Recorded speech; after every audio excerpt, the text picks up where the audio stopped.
คือกินผู้เดียวแท้ขอกินได้มั้งเป็นไงคือว่าให้กินอะไรสิอีสานบอก อีสานหลายมาขอกินหน่อยเร็ว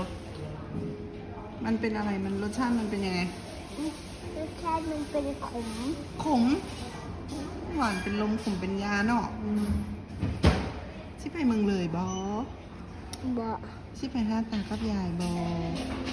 ไปบอไปเรียนอยู่ใดเกาะ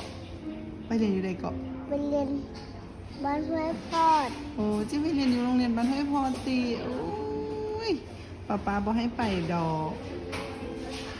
ปาให้เพื่อไอ้ไปขอป้าแล้วเหรอใช่ งั้นให้แม่กินนมชมพูก่อนขอกินหน่อยได้ไหมไม่ได้เฮ้ยบักน้อยๆเว้าเลยเป็นบอเว้าอีสานเป็นบอเว้าเป็นบออีสานบอ